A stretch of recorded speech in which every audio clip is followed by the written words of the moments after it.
ಎಲ್ಲರಿಗೂ ನಮಸ್ಕಾರ. ಶ್ರೀ ಗುರುಸುಧೀಂದ್ರ ವೆಬ್ಸೈಟ್ ಕಾರ್ಯಕ್ರಮಕ್ಕೆ ಆತ್ಮೀಯವಾದಂತಹ ಸ್ವಾಗತ ಸುಸ್ವಾಗತ. ಗಂಡು ಮೆಟ್ಟಿದ ಕಲೆಯಾಗಿರುವಂತ ಯಕ್ಷಗಾನದಲ್ಲಿಯೂ ಮಹಿಳೆಯಾಗಿರುವಂತ ಶ್ರೀಮತಿ ಅಶ್ವಿನಿ ಕೊಂಡತ್ಕುಳಿ ಅವರು ಉತ್ತಮವಾಗಿರುವಂತ ಸಾಧನೆಯನ್ನ ಮಾಡಿದ್ದಾರೆ. ಅವರು ಇವತ್ತು ನಮ್ಮ ಈ ಕಾರ್ಯಕ್ರಮದಲ್ಲಿದ್ದಾರೆ. ಬನ್ನಿ ಅವರನ್ನ ಮಾತಾಡ್ಸೋಣ. ಕಾರ್ಯಕ್ರಮಕ್ಕೆ ಆತ್ಮೀಯವಾದಂತ ಸ್ವಾಗತಗಳು. ಧನ್ಯವಾದ. ಮೊದಲನೇದಾಗಿ ಯಕ್ಷಗಾನ ಕಲಾವಿದೆಯಾಗಿರುವಂತ ನೀವು ಈಗ ಒಬ್ಬ ವ್ಯಕ್ತಿಯ ವ್ಯಕ್ತಿತ್ವ ಎನ್ನುವುದು ವಿಕಸನ ಆಗಿದೆ ಅಂತಾದ್ರೆ ಆ ವ್ಯಕ್ತಿಯ ಬಾಲ್ಯ ಎನ್ನುವುದು ಅಷ್ಟೇ ಇಂಪಾರ್ಟೆಂಟ್ ಆಗಿರ್ತದೆ, ಮತ್ತೆ ಪೂರಕವಾಗಿರ್ತದೆ. ಈ ನಿಮ್ಮ ಸಾಧನೆಗೆ ನಿಮ್ಮ ಬಾಲ್ಯ ಎನ್ನುವುದು ಯಾವ ರೀತಿ ಪೂರಕವಾಗಿತ್ತು ಮ್ಯಾಮ್? ಮೊದಲನೇದಾಗಿ ನಾನು ಹುಟ್ಟಿ ಬೆಳೆದದ್ದು ಯಕ್ಷಗಾನದ ಕುಟುಂಬ.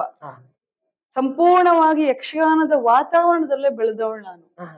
ಆಗ ನಾವು ಬಾಲ್ಯದಲ್ಲಿರುವಾಗ ನಮಗ್ ಗಂಡು ಹೆಣ್ಣು ಯಾವ ವ್ಯತ್ಯಾಸಗಳು ನಮ್ಗೆ ಇರೋದಿಲ್ಲ.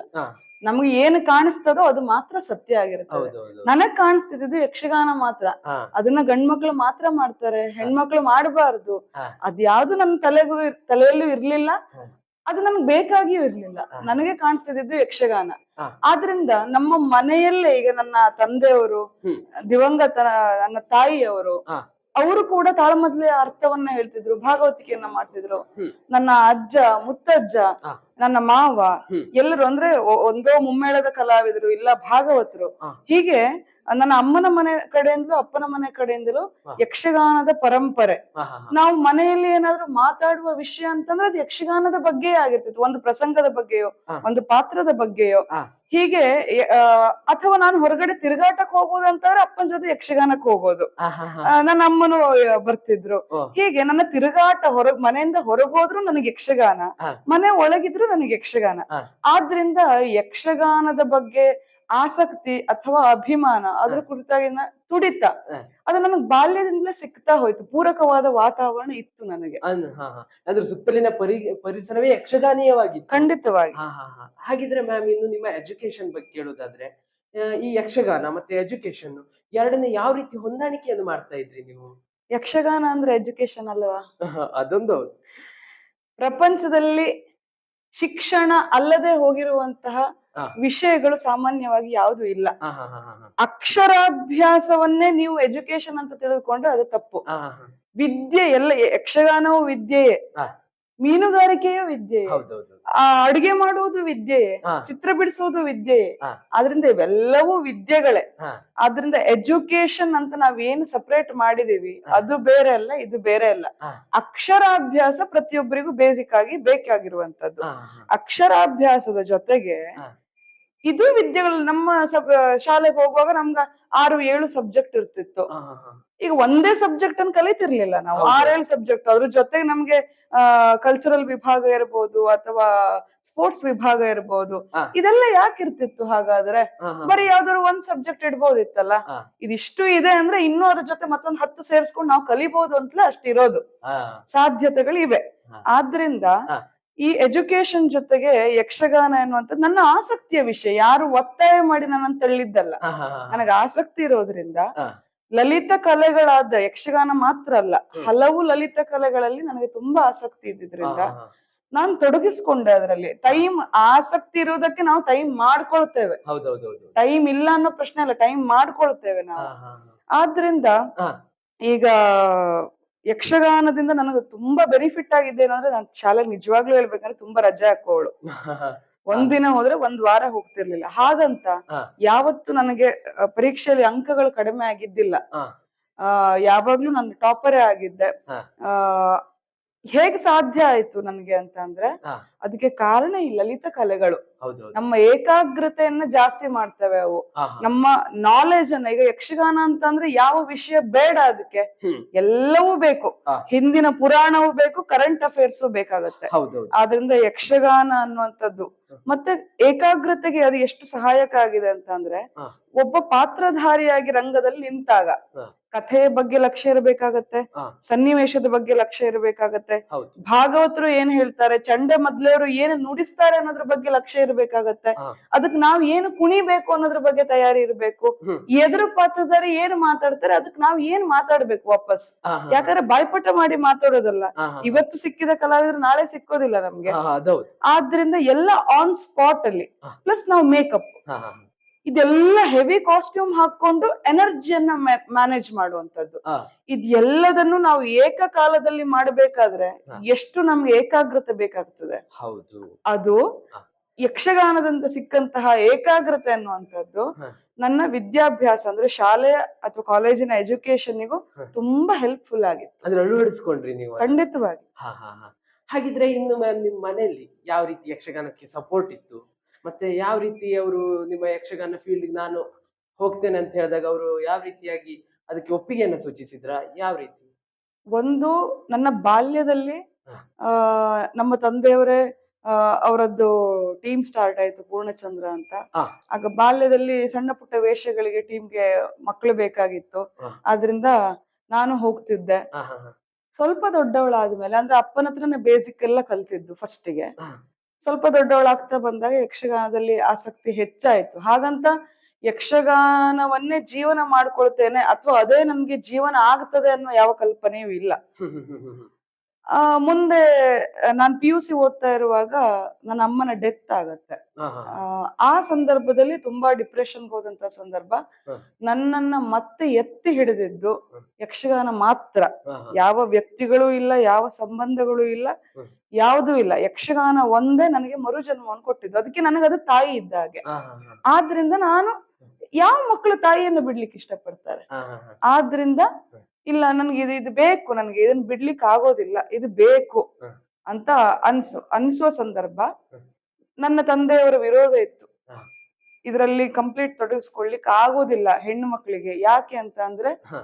ಇಲ್ಲಿ ನಡೆದುಕೊಂಡು ಬರುವಂತ ಕಟ್ಟುಪಾಡುಗಳು, ಹ. ಹೆಣ್ಣು ಮಕ್ಕಳಿಗೆ ಇರುವಂತ ಬೌಂಡ್ರಿಗಳು, ಹ್ಮ್ ಹ್ಮ್ ಹ್ಮ್. ಮತ್ತೆ ಯಕ್ಷಗಾನ ಪುರುಷ ಪ್ರಧಾನವಾಗಿದ್ದು ಹ. ರಾತ್ರಿಯಿಂದ ಬೆಳಗೋರಿ ನಿದ್ದೆ ಬಿಡಬೇಕು, ಎಲ್ಲಿಂದ ಎಲ್ಲಿಗೂ ಪ್ರಯಾಣ ಮಾಡಬೇಕು, ಹೌದು.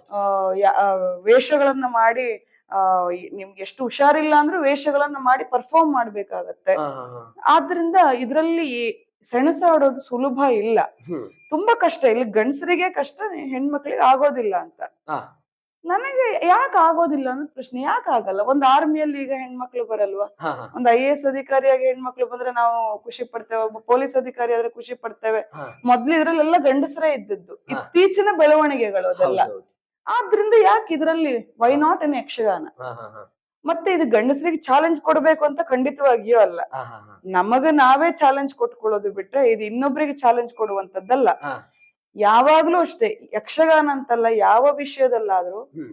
ನಮ್ಮ ನಿನ್ನೆಗಳಿಗೆ ಹಾ. ನಮ್ಮ ಇಂದು ಹ್ಮ್. ಚಾಲೆಂಜ್ ಆಗಿರ್ಬೇಕು. ಹೌದೌದು. ನಿನ್ನೆಗಿಂತ ಇವತ್ತು 1% ಆದ್ರೂ ನಾವು ಬೆಟರ್ ಆಗಿದೀವ. ಹಾ ಹಾ. ಬೇರೆಯವ್ರು ನಮ್ ಕಾಂಪಿಟೇಟರ್ಸ್ ಅಲ್ಲ, ನಮಗ್ ನಾವೇ ಕಾಂಪಿಟೇಟರ್ಸ್. ಹೌದು. ಸೊ ಯಕ್ಷಗಾನಕ್ಕೆ ಹ್ಮ್. ನಾನು ಎಷ್ಟೇ ಕಷ್ಟ ಬಂದ್ರು ಹಾ. ಇಲ್ಲ ಇದನ್ನ ಬಿಡಬಾರ್ದು ಅಂತ ಛಲವನ್ನು ಹೊತ್ತು ನಾನು ತೆಗೆದುಕೊಂಡೆ. ಹಾ ಹಾ. ಅದು 100% ನನ್ಗೆ ಒಳ್ಳೇದೇ ಮಾಡಿದೆ ಎಲ್ಲಾ ವಿಷಯಗಳಲ್ಲೂ. ಹಾ ಹಾ ಹಾ. ಆ ಈಗ ಫಿಸಿಕಲಿ ಇರ್ಬೋದು, ಹಾ. ಫಿನಾನ್ಷಿಯಲಿ ಇರ್ಬೋದು, ಹಾ. ಸಾಮಾಜಿಕವಾಗಿ ಇರ್ಬೋದು, ಹಾ. ಅಥವಾ ಅಧ್ಯಯನ ವಿಷಯದಲ್ಲಿ ಇರ್ಬೋದು, ಹ್ಮ್. ಎಲ್ಲದರಲ್ಲಿಯೂ ಯಕ್ಷಗಾನದಲ್ಲಿ ನಾನು ಬಂದದ್ದು ನನಗೆ ಇವತ್ತಿನವರೆಗೂ ಯಾವ ರಿಗ್ರೆಟ್ ಇಲ್ಲ, ತುಂಬಾ ಸಾರ್ಥಕ ಭಾವನೆ ಇದೆ. ಹ್ಮ್ ಹ್ಮ್. ಅದರಿಂದ ವಿರೋಧ ಇದ್ರು ಹಾ. ನಾನು ಬಂದೆ, ಹಾ. ಅದರಿಂದ ಒಳ್ಳೆ ರಿಸಲ್ಟ್ ಸಿಕ್ಕಿದೆ. ಒಳ್ಳೆಯ ಸಾಧನೆಯತ್ತ ಹೆಜ್ಜೆಯನ್ನ ಹಾಕಿದ್ರಿ ನೀವು.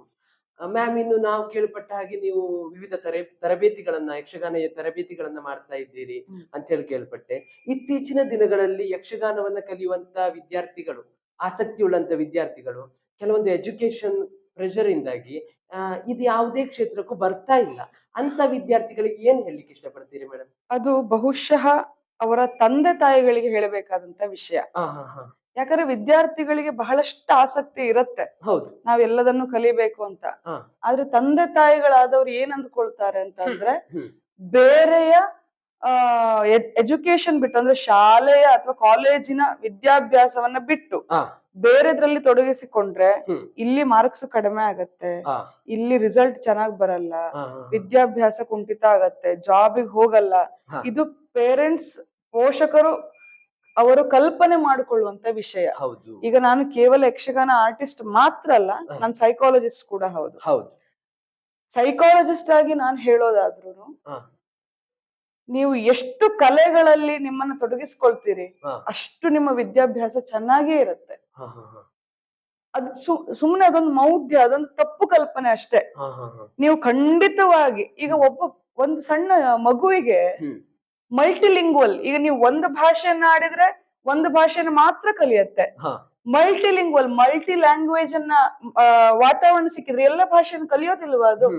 ಈಗ ಮನೆಯಲ್ಲಿ ಒಬ್ರು ಕೊಂಕಣಿ ಮಾತಾಡ್ಬೋದು, ಹೊರಗಡೆ ತುಳು ಮಾತಾಡ್ತಾರೆ, ಕನ್ನಡವೂ ಇರುತ್ತೆ, ಕೇರಳದ ಗಡಿ ಭಾಗದಲ್ಲಿ ಇದ್ದವರು ಮಲಯಾಳಮೂ ಬರುತ್ತೆ, ಆಮೇಲೆ ಶಾಲೆಗೆ ಹೋಗಿ ಇಂಗ್ಲಿಷ್ ಹಿಂದಿಗಳನ್ನು ಕಲ್ತಿರ್ತಾರೆ. ಒಂದು ಮಗು ಅದು ಒಂದು 1ನೇ ಕ್ಲಾಸ್ 2ನೇ ಕ್ಲಾಸ್ ಅನ್ನುವಾಗ್ಲೇ ಒಂದು 5-6 ಲ್ಯಾಂಗ್ವೇಜ್ ನಿರರ್ಗಳವಾಗಿ ಬರುತ್ತೆ. ಅದ್ರ ಅರ್ಥ ಏನು? ಈ ಕಲಿಯುವಂತ ಏಜ್ ಅಲ್ಲಿ ನೀವು ಎಷ್ಟು ಕಲಿಬಹುದು, ಅದರಿಂದ ನಿಮ್ಮ ಎಜುಕೇಶನ್ ಗೆ ಯಾವ ಕೊರತೆ ಆಗೋದಿಲ್ಲ. ನೀವು ಹೊರಗಡೆ ಲ್ಯಾಂಗ್ವೇಜ್ ಕಲ್ತ್ರಿ ಅಂದ್ ಮಾತ್ರ ನಿಮ್ ಮಾತೃಭಾಷೆ ಮರ್ತು ಹೋಯ್ತಾ ಯಾವ ಮಗುಗಾದ್ರೂ? ಖಂಡಿತವಾಗಿ ಇಲ್ಲ. ಎಲ್ಲದನ್ನು ನಿರರ್ಗಳವಾಗಿ ಮಾತಾಡುತ್ತೆ. ಇದು ಎಲ್ಲದಕ್ಕೂ ಇಂಪ್ಲಿಮೆಂಟ್ ಆಗತ್ತೆ, ಯಕ್ಷಗಾನಕ್ಕೂ ಕೂಡ. ಕಲೆಗೆ ಹೋಗಿ ಮಾರ್ಕ್ಸ್ ಕಡಿಮೆ ಆಯ್ತು, ಅದು ಶುದ್ಧ ಸುಳ್ಳು. ಯಾಕಂದ್ರೆ ನಾನೇ ಸಾಕ್ಷಿಗಿದ್ದೇನೆ. ನನ್ನ ಜೊತೆ ಇದ್ದಂತ ಆಳ್ವಾಸಲ್ಲಿ ಇದ್ದಂತ ವಿದ್ಯಾರ್ಥಿಗಳು ಪ್ರತಿಯೊಬ್ರು ಒಳ್ಳೊಳ್ಳೆ ಸ್ಥಾನಪನ್ನ ವ್ಯಕ್ತಿಗಳಾಗಿದ್ದಾರೆ. ಯಕ್ಷಗಾನವನ್ನು ಇವತ್ತಿಗೂ ಮಾಡುತ್ತಾ ಅದನ್ನ ಹವ್ಯಾಸವಾಗಿ ತೆಗೆದುಕೊಂಡಿರ್ಬೋದು. ಒಳ್ಳೆ ಎಜುಕೇಶನ್ ಅಲ್ಲಿ ತಗೊಂಡು ಅದ್ರ ಜೊತೆಗೆ ಒಳ್ಳೊಳ್ಳೆ ಹುದ್ದೆಯಲ್ಲಿ ಇರುವವರು ಇದ್ದಾರೆ. ಹಾಗಂತ ಒಳ್ಳೆ ಹುದ್ದೆಯಲ್ಲಿ ಇರೋದು ಅಂದ್ರೆ ಕೇವಲ ನೀವು ಜಾಬ್ ಮಾಡಿದ್ರೆ ಮಾತ್ರ ಒಳ್ಳೇದಂತ ಅಲ್ಲ. ಈಗ ಒಂದು 100 ಜನರಿಗೆ ಜಾಬ್ ಕೊಡುವವನು, ಅವನಿಗೆ ಯಾವ ಎಜುಕೇಶನ್ ಇರೋದಿಲ್ಲ, ಅವ್ರು 100 ಜನರಿಗೆ ಜಾಬ್ ಕೊಟ್ಟಿರ್ತಾನೆ ಅವನು. ಹಾಗಾದ್ರೆ ಅವನ ಸಾಧನೆ ಕಡಿಮೆಯಾ? ಯಕ್ಷಗಾನ ಅವನು ಎಷ್ಟು ಅಧ್ಯಯನ ಬೇಕಾಗತ್ತೆ, ಎಷ್ಟು ಮೆಂಟಲಿ ಇರ್ಬೋದು, ಫಿಸಿಕಲಿ ಎಷ್ಟು ತಾಕತ್ತು ಬೇಕಾಗತ್ತೆ.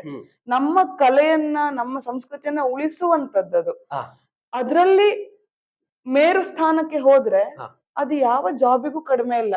ನಿಮ್ಗೆ ಇವತ್ತು ಒಬ್ಬ ಕಲಾವಿದನಿಗೆ ಯಾವ ಇಂಜಿನಿಯರ್ ಯಾವ ಡಾಕ್ಟರ್ ಇಲ್ಲದ ಸಂಬಳ ಒಬ್ಬ ಕಲಾವಿದ ಸರಿಯಾದ ಹಾದಿಯಲ್ಲಿ ಇದ್ರೆ ಅವನಿಗಿದೆ, ಅದು ಖಂಡಿತವಾಗಿ ಇದೆ.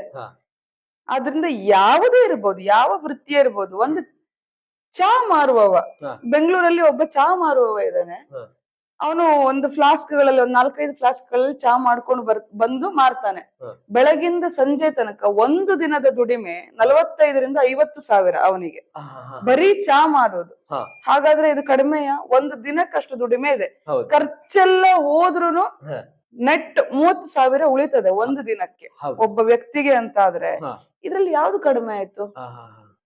ಚಾ ಮಾಡೋದು ಕಡಿಮೆ ಆಯ್ತಾ? ಇಲ್ಲ. ನೀವು ಯಾವ ವೃತ್ತಿಯನ್ನು ಮಾಡ್ತೀರಿ ಅದ್ರ ಬಗ್ಗೆ ಶ್ರದ್ಧೆ ಇರ್ಬೇಕು, ಅಷ್ಟೇ ಮುಖ್ಯವಾಗಿದ್ದು. ಪ್ರಾಮಾಣಿಕತೆ, ಶ್ರದ್ಧೆ ಮುಖ್ಯವಾಗಿದ್ದು ಬಿಟ್ರೆ ನೀವು ಅದನ್ನ ಕಲ್ತ್ರೆ ಮಾರ್ಕ್ ಕಡಿಮೆ ಆಗತ್ತೆ, ಮಾರ್ಕ್ ಕಲ್ತ್ರೆ ಮತ್ತೊಂದು ಸಮಸ್ಯೆ, ಮಾರ್ಕ್ ಇಲ್ಲ ಅಂದ್ರೆ ಮತ್ತೊಂದು ಸಮಸ್ಯೆ ಆಗತ್ತೆ.